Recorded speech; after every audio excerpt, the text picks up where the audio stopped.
Mr. Popper's Penguins, written by Richard and Florence Atwater, illustrated by Robert Lawson. Chapter 1. Stillwater. It was an afternoon in late September, in the pleasant little city of Stillwater. Mr. Popper, the house painter, was going home from work. He was carrying his buckets, his ladders, and his boards so that he had rather a hard time moving along. He was spattered here and there with paint and calcimine, and there were bits of wallpaper clinging to his hair and whiskers, for he was a rather untidy man.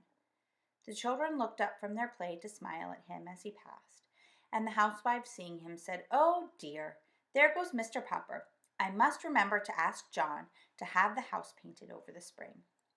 No one knew what went on inside Mr. Popper's head, and no one guessed that he would one day be the most famous person in Stillwater. He was a dreamer. Even when he was busiest smoothing down the paste on the wallpaper or painting the outside of other people's houses, he would forget what he was doing. Once he had painted 3 sides of a kitchen green and the other side yellow.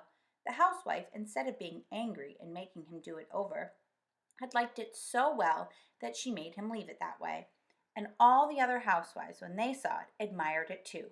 So pretty soon, everybody in Stillwater had 2 colored kitchens.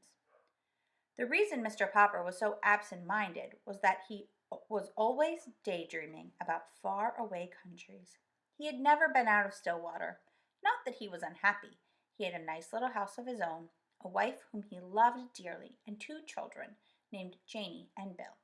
Still, it would have been nice, he often thought, if he could have seen something of the world before he met Mrs. Popper and settled down.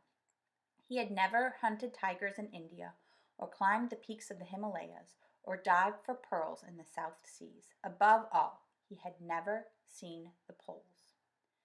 That was what he regretted most of all. He had never seen those great, shining white expanses of ice and snow. How he wished that he had been a scientist instead of a house painter in Stillwater, so that he might have joined some of the great polar expeditions. Since he could not go, he was always thinking about them. Whenever he heard that a polar movie was in town, he was the first person at the ticket window, and often he sat through 3 shows. Whenever the town library had a new book about the Arctic or the Antarctic or the North Pole or the South Pole, Mr. Popper was the first to borrow it. Indeed, he had read so much about polar explorers that he could name all of them and tell you what each had done. He was quite an authority on the subject. His evenings were the best time of all. Then he could sit down in his little house and read about those cold regions atop and bottom of the earth. As he read, he could take the little globe that Janie and Bill had given him the Christmas before and search out the exact spot he was reading about. So now, as he made his way through the streets, he was happy because the day was over and because it was the end of September. When he came to the gate of the neat little bungalow at 432 Proudfoot Avenue, he turned in. "Well, my love," he said, setting down his buckets and ladders and boards and kissing Mrs. Popper, "the decorating season is over. I have painted all the kitchens in Stillwater. I have papered all the rooms in the new apartment building on Elm Street. There is no more work until spring, when people will want their houses painted." Mrs. Popper sighed. "I sometimes wish you had the kind of work that lasted all year instead of just from spring until fall," she said. "It will be very nice to have you home for a vacation, of course, but it is a little hard to sweep with a man sitting around and reading all day." "I could decorate the house for you." "No, no, indeed," said Mrs. Popper firmly. "Last year you painted the bathroom 4 different times because you had nothing else to do, and I think that is enough of that. But what worries me is the money.